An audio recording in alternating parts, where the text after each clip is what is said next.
नमस्कार मंडळी. चला तर स्वादिष्ट स्वयंपाक होण्यासाठी काही खास टिप्स पाहूया. चला. घरात पाली झाल्या असतील किंवा बाहेरच्या पाली घरात येऊन नयेत म्हणून आंघोळीच्या उरलेल्या साबणाचे तुकडे करून पाणी घालून उकळायला ठेवावे. सोबतच काळी मिरीपूड व हिरवी किंवा लाल मिरची कुटून त्या पाण्यात टाकावे व गाळणीने गाळून घ्यावे. त्यात चमचाभर डेटॉल टाकावे व जिथे पाली असतील तिथे स्प्रे करावे. स्प्रे बॉटल नसेल तर कापसाचे बोळे. हे तेल अतिशय परिणामकारक ठरते. हिवाळ्यात संधिवात तसेच गुडघेदुखीचा त्रास असणाऱ्या लोकांनी मालिश करण्यासाठी हे तेल वापरल्यास त्याचा खूप चांगला परिणाम दिसून येतो.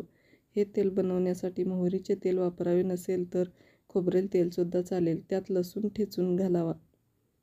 सिंक सारखे ब्लॉक होऊ नये म्हणून भांडी घासण्यापूर्वी भांड्यामधील सर्व खरकटे काढून एका प्लेटमध्ये जमा करावे व नंतर भांडी घासावी. सिंकचा पाईप 10-12 दिवसांनी काढून स्वच्छ करावा. त्यानंतर त्यात डेटॉल व कोमट पाणी घालावे. त्यामुळे सिंकचा घाणवास येत नाही, झुरळे किटाणू होत नाहीत. भांडी घासण्याची घासणी दररोज उन्हात सुकवून वापरावी. त्यामुळे तिची शेल्फ लाईफ वाढते व त्यात किटाणूसुद्धा होत नाहीत.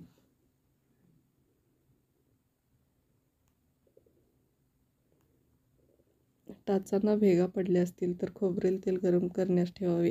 त्यात 2 मेणबत्त्या टाकावेत. मेणबत्त्या वितळल्या की तेल एका बाटलीत भरून घ्या. या तेलात 1 चमचा ॲलोव्हेरा जेल व 1 चमचा ग्लिसरीन मिक्स करून दररोज रात्री पायांना लावा.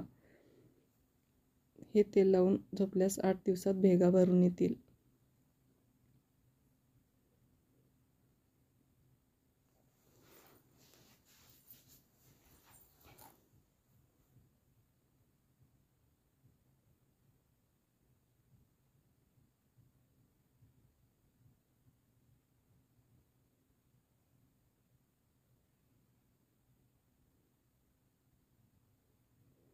ॲसिडिटीमुळे घशात छातीत जळजळत असेल तर जीभ बाहेर काढून तिची गोल सुरळी करावी.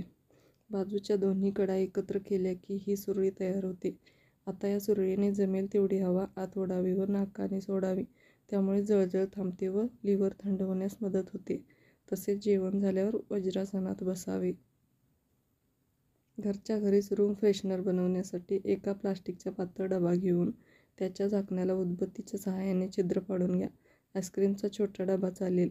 त्या डब्यात जाडे मीठ भरून त्यावर अर्धे झाकण कम्फर्ट लिक्विड टाकून त्यात लवंग 5 ते 6 व कापराच्या वड्या 3-4 टाकून मिक्स करा व झाकण लावून हा डबा बाथरूम टॉयलेटमध्ये ठेवा. स्वस्त. सर्दीमुळे नाक बंद झाले असेल, श्वास घेण्यास त्रास होत असेल तर बर्फाचा एक तुकडा तोंडात धरून ठेवा. त्यामुळे नाक मोकळे होईल.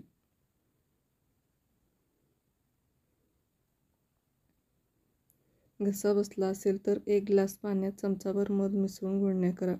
त्यामुळे घसा मोकळा होईल. पित्त कमी होण्यासाठी अँटासिड घेत असेल तर ते लगेच थांबवा, कारण त्याचे खूप वाईट परिणाम होतात. त्यासाठी आवळा, दुर्वा, गाईचे तूप, कोकम यांचा आहारात वापर करा. त्याचा रस प्या. तोंडात पाणी धरून नंतर ते पाणी प्या. हे लाळ असलेले अल्कलाईन पाणी पोटात गेल्यामुळे पित्त कमी होण्यास मदत होते. तेलकट चिकट भांडी स्वच्छ करण्यासाठी लिंबू अर्धे कापून त्यावर खायचा सोडा टाका व याने ही चिकट भांडी घासा. भांडी लगेच स्वच्छ होतात.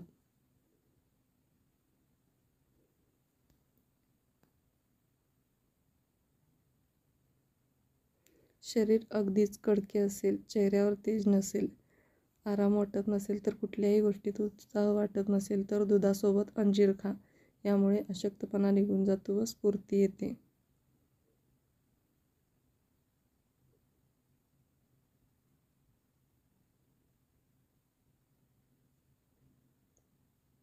कच्च्या हळदीचे सेवन केल्यामुळे कॅन्सरसारखे आजार दूर होतात. कच्च्या हळदीचे लोणचे बनवून ठेवल्यास वर्षभर आपल्याला कच्ची हळद खायला मिळते. कॅन्सर झाल्यावर सुद्धा डॉक्टरांच्या सल्ल्याने हळदीचा रस पिल्यास आजार बरा होतो.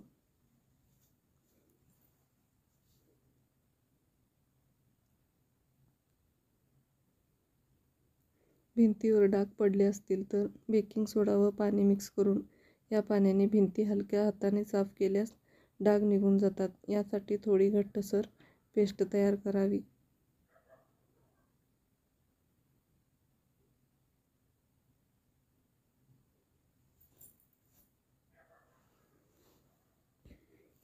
टोमॅटोचा रस 1 कप सकाळी व संध्याकाळी रिकाम्या पोटी घेतल्यास कावीळ बरी होते.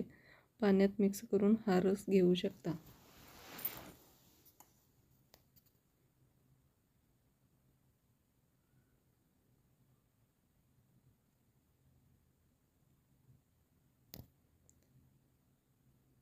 गाईचे तूप नाकात घातल्यामुळे कानाचा पडदा ऑपरेशनशिवाय बरा होतो.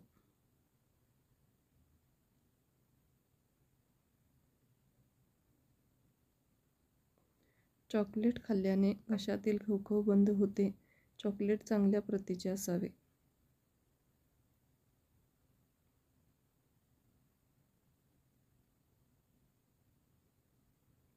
सकाळी रिकाम्या पोटी दुधाचा चहा पिल्यास ॲसिडिटी, पोटात सूज, बद्धकोष्ठता यासारखे त्रास सुरू होतात. त्यामुळे सकाळी अन्नपाशी पोटी दुधाचा चहा पिऊ नये.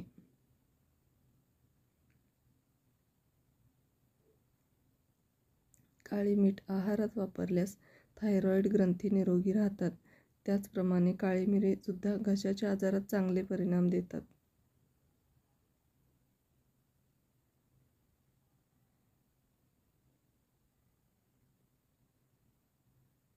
एखादे मूल तोतरे बोलत असेल तर त्याला दालचिनी चावण्यास द्यावी. यामुळे थोड्याच दिवसात आवाजात फरक जाणवेल. थायरॉईडची समस्या असेल तर काळी मिरी, पिवळी सुंठ समप्रमाणात घेऊन मिक्सरमधून बारीक पूड करून घ्या. ही पूड सकाळी अन्नउपाशी पोटी व रात्री झोपताना पाण्यासोबत घ्या.